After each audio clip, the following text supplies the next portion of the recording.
So I just returned to Canada after traveling through the States for 3 months. I just crossed the border, and this is the first place I come.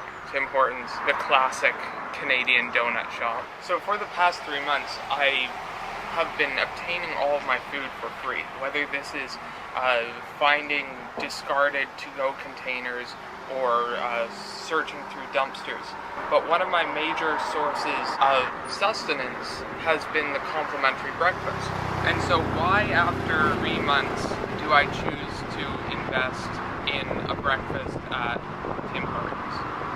At the classic Canadian donut shop, we're doing the classic narrative device of having the protagonist reflect on their experiences.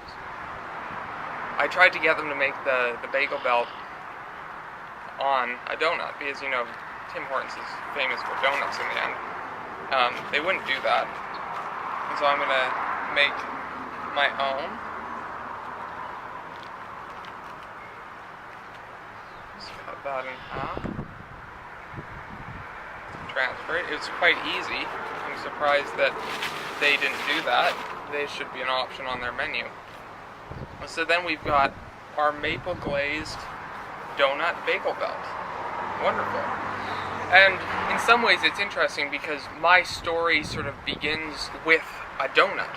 Prior to when I started actively taking advantage of the complimentary breakfasts, I was in Portland one day, and this was early on in my trip, and I was trying to subsist on the smallest amount of food possible. And I'm walking under all these underpasses, and it's this sort of industrial area with cars going by, trucks, all this. It's a burnt out area. You've got a lot of homeless people sleeping under the overpasses. And I'm walking through there, and there's this like shiny, pristine box sitting on the ground, and it was like, I just kind of kick open the box, and you've got this array of all these donuts sitting there, just pristine. And so symbolically, I think the donut at that point was quite relevant, because it's like the donut centers around this hole. And it was almost as though I passed through this orifice at that point into a different stage of willingness of what I was going to do. And one of the interesting things about that scenario was that, so I've got this array of donuts. Immediately I gravitate toward this donut that's covered with peanuts, because I was aware that of the array, that was the one with the most protein. I lingered for a second over the sour cream glaze one, which was when I was a kid.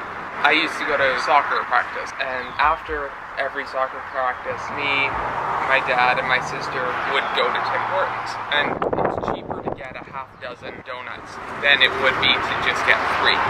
So in the end, we'd always get a half dozen donuts, and so we each got 2 donuts, which seems kind of excessive. And in some ways, that experience was kind of a precursor to the complimentary breakfast, in that it was like this sort of ritualized indulgence,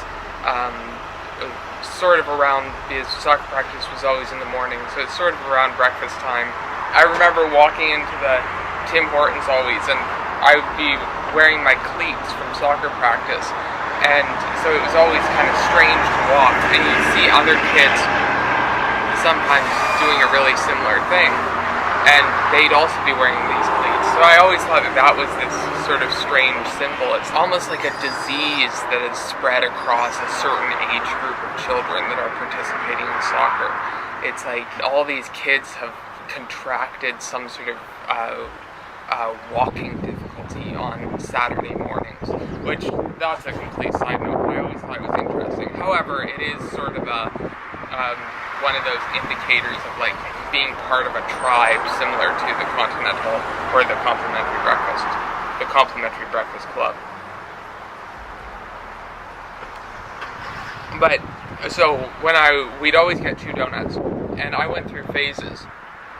But I always got one of my donuts would be the Boston cream.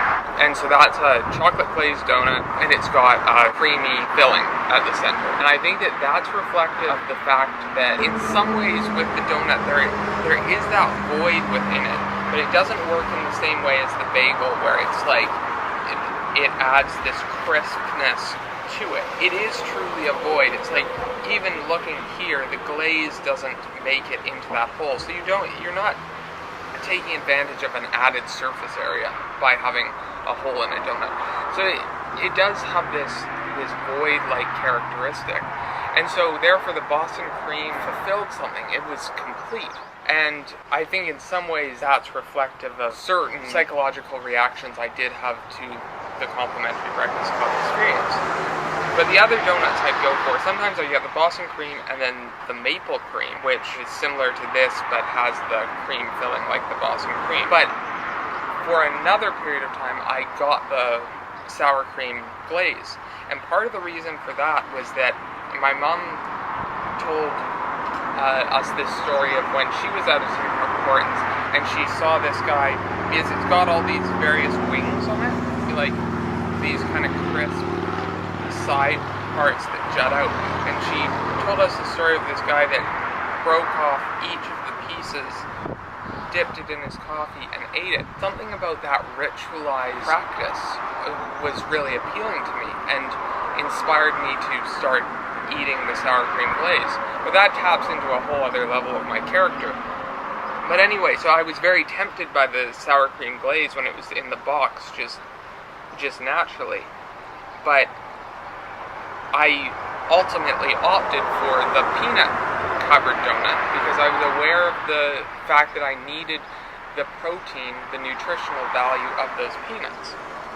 And I think that is a good testament to the way in which we act when provided with these free resources. At the complimentary breakfast, I was always going for protein-rich options. Simultaneously, if there was fresh fruit provided, I'm not a huge fan of fruit, but I would indulge in the fresh fruit. Whether I was taking the orange or sometimes they have a kind of parfait section, people do take advantage of it and then make the choices that are healthy for them. Once again, returning to the Maple-Glazed donut, a symbol of our nation, our national pride. If the state, who I'm celebrating right now through the inclusion of the Maple-Glazed donut, if the state provided things like basic income, provided food, had structures where they were providing food that was very easy to produce within the state, you're supporting the health of, say, agriculture by way of providing people with foods that are available, resources that are highly available. Simultaneously, you have the individuals receiving these resources, and when they're provided with options of free food that is healthy, they will indulge if it is free. Just as I did, avoiding my childhood urge for the sour cream glaze and instead opting for the protein of the peanut-covered donut, I was making a choice in that moment where I had an endless colorful array of autonomy where I could choose any donut I wanted. I chose the one that I knew was going to fulfill biological needs within myself.